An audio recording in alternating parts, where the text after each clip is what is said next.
Hello नमस्कार दोस्तों। आज आप एक्सेल के अंदर समीप फंक्शन का यूज़ करना सीखेंगे। तो सबसे पहले मैंने समीप फंक्शन का यहाँ पे यूज़ किया है, जहाँ पे समीप एक सिंपल वन क्राइटेरिया के ऊपर मैंने इम्प्लीमेंट कर रखा है। तो मैं आपको दिखाता हूँ। इज इक्वल टू समीप ये सम करके दिखाएगा वैल्यू का C2 से C9 तक। बट एक कंडीशन मैंने यहाँ लगा दी है। कंडीशन क्या है, A2 से A9 तक अगर वैल्यू 2013 अगर कोई है तो ही सम करेगा, नहीं तो सम नहीं करेगा।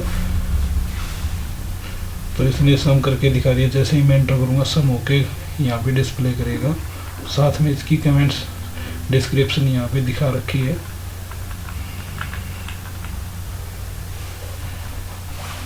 फिर दूसरी बार मैंने समीप का फार्मूला लगाया यहाँ पे।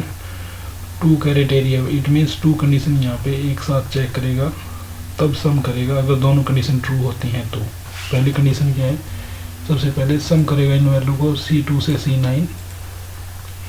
फिर उसके बाद पहली कंडीशन है A2 कोलन A9, जो ईयर के ऊपर मैंने लगा रखी A2 A9 B।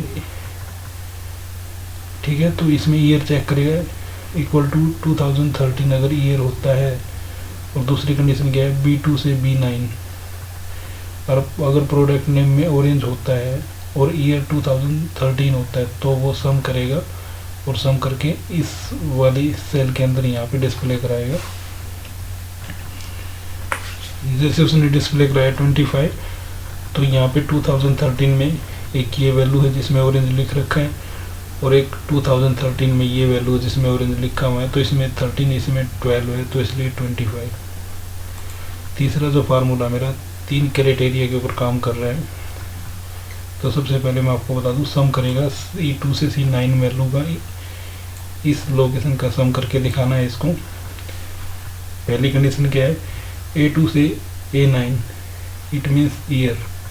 अगर आपका ईयर ग्रेटर देन और इक्वल टू 2009 होता है, पहली कंडीशन ये है। दूसरी कंडीशन क्या है, B2 colon B9, it means ये अगर ऑरेंज होता है B2 से B9, उन्हीं सेल का सम करेगा जिनमें ऑरेंज लिखा हुआ है। तीसरी कंडीशन क्या है, A2 से A9, ईयर के ऊपर एक और कंडीशन लगा दी, जैसे यहाँ पे थी एक और कंडीशन लगा दी। अगर year greater than equal to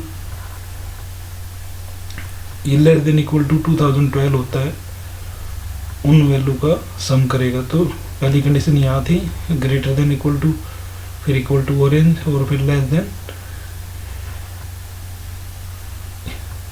then 2012।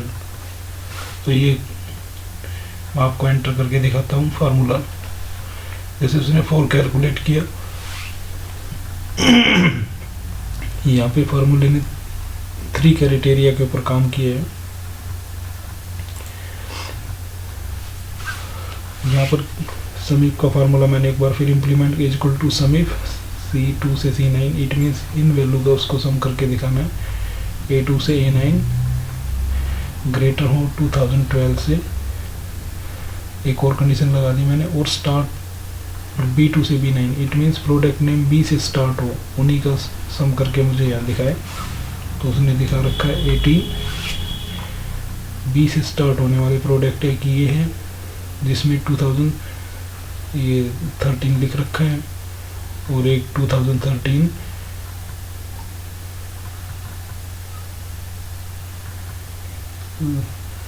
ये। तो इनको उसने सम करके दिखा दिया। 10 + 8 18 आ चुका है यहाँ। तीसरा समीप का फार्मूला मैंने यहाँ पे लगाया, इज इक्वल टू समीप C2 से C9 इन वैल्यू को सम करेगा। तो पहली कंडीशन A2 से A9, इट मीन्स ईयर के ऊपर लगा रखी है, अगर ग्रेटर देन होता है 2009 से। दूसरी कंडीशन क्या है, B2 से B9, B और क्वेश्चन मार्क बनाना NAS B नास, तो उसमें लिख रखा है। तो इसमें यहाँ पे क्वेश्चन मार्क की जगह अगर I होता है, A होता है, O होता है, अगर यहाँ पे मिलता है तो उन सब का सम करेगा। प्लस में ये कंडीशन भी ट्रू होनी चाहिए पहले जो कंडीशन है, और यहाँ पे बी के बाद ए ओ आई जो भी वैल्यू उसको मिलेगी उनका सम करके डिस्प्ले कराएगा। तो आप देख सकते हैं बनानाज, पहली कंडीशन यहाँ पे क्या थी, ग्रेटर देन 2009, तो बनानाज है यहाँ पे। फिर उसके बाद बिनानाज है, तो इसलिए और कोई वैल्यू ऐसी नहीं है जो मतलब बी से शुरू हो, इसलिए उसने 10 + 8 18 यहाँ पे डिस्प्ले कराया। तो समीप का जो फार्मूला होता है, मल्टीपल कंडीशन अप्लाई कर सकते हो आप उसकी हेल्प से, मल्टीपल कंडीशन के लिए आप उसको यूज़ कर सकते हो। जैसे यहाँ 2 क्राइटेरिया के ऊपर कंडीशन लगा रखी है, डबल कंडीशन अगर ट्रू होंगी तभी फार्मूला सम करेगा, अदरवाइज नहीं करेगा। तो इसी तरह यहाँ से 3 कंडीशन मैंने नीचे चेक करा रखी हैं, यहाँ पे 3 कंडीशन चेक कर रहे हैं। ग्रेटर देन 2009, B2 से B9 में ऑरेंज वैल्यू होनी चाहिए, और A2 से A9 में लेस देन वैल्यू होनी चाहिए 2012 की। तो इस तरह से कई सारी वैल्यू जो होती हैं उनके ऊपर काम करता है समीप, और हमें हमारे रिक्वायरमेंट के अकॉर्डिंग रिजल्ट देता है। Hope you like my video, thank you for watching my video.